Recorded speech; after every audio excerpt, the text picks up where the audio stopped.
Rumblefish is the latest film from director Francis Ford Coppola, who unfortunately seems to have lost his way since the high points of his career, the two Godfather movies and the first half of Apocalypse Now. Rumblefish tells the story of problem kids from broken homes, particularly one young kid named Rusty James, played by young actor Matt Dillon. Rusty James doesn't really know his mother. His father is an alcoholic, and his older brother is a suicidal motorcycle-riding gang member. That's why Rusty James has difficulty relating calmly to his girlfriend, played by the young actress Diane Lane. The movie was filmed in black and white. What's the matter, babe? Come on. Cheer up. You told me you wouldn't be fighting all the time. Well, this isn't all the time. This is just this once, right? You always say that. You always try so hard to be like your brother, Rusty James. Hey, my brother's the coolest. Well, you're better than cool. You're warm. Yeah, but he's smart. You're smart. You're just not word smart. Yeah?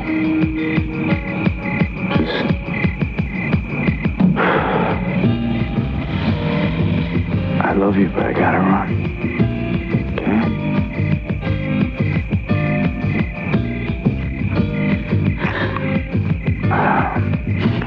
All right, I'll see you later. Yeah.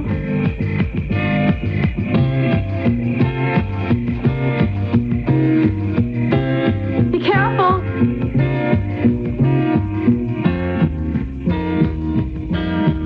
I love you. Lights. Now, in addition to his parents, that cool brother of Rusty James is also a problem. In this scene, the two brothers talk about their troubled past. Rusty has a fear of being left alone. Man, being left alone, man. I really can't. I feel like I'm getting choked. You know what I mean? I feel like I'm being choked. See, I can deal with it. See, when you were 2 years old, I was 6. Your mother decided to leave. You know, she took me with her. When the old man found out, he went on a 3-day drunk. He told me it was the first time he ever got drunk. Come on, Snatch. You liked it. Go ahead. What were you saying? Hey, sweetie. Would you like a date? Huh? What were you saying? Go ahead. I said he told me it was the first time he ever got drunk. And anyway, you see, he left you alone in the house for those 3 days. And we didn't live where we do now. It was a very large house. And, anyway, what happened was, eventually she dumped me and they took me back, to the old man. He sobered up enough to go home. I suppose that's how you developed your fear of being alone. You never told me that before. Hold it right there, Sex Man. Just a second. No. I didn't think it'd be any good. A couple of young actors playing tough guys. Rumblefish is a heartfelt movie, and the black and white photography is moody and attractive, depicting kind of a smoky hell, and it has an interesting soundtrack too, but the story comes across, for me at least, as much too mannered, too artificial for all of its gutty realism of contemporary kids and their contemporary problems. Matt Dillon gets to be boring after a while, frankly, with his James Dean impersonation.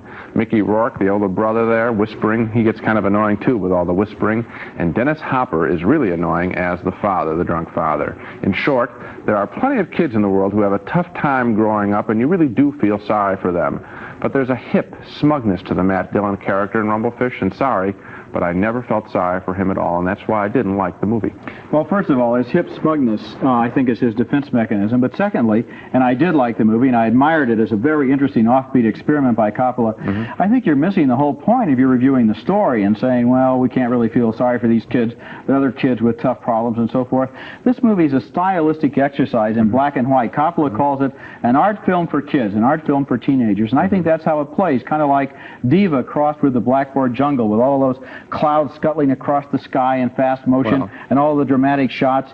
That's how it plays. It's atmosphere and mood and behavior, and that's what it's about. Yeah, but Roger, I reviewed the atmosphere, the soundtrack, and the music, and I liked every one of those things. And yet, it still wasn't enough for me, this kid, that he also included actors in there, and he also included a story in there. And just to focus on one aspect of the film isn't enough for me. He can call it whatever he wants to, but I'm looking at the whole picture there, and I found that kid repellent, when by all rights, I should really feel for his story. Weren't you touched with a kind of... No. By anything, not even the three examples I was going to give. You were totally untouched. Even when, you just said the part of the word his, and that's when I checked out. Well, I guess I'm not going to be able to convert you, but I don't know. I thought that it was a really interesting film, and I thought that it did work. Interesting looking, you're absolutely right. And it would be great to have on your cassette at home and to listen to that music, but never mind. I'll get back to you on that one. Split on Francis Coppola's Rumblefish with Matt Dillon and Mickey Rourke.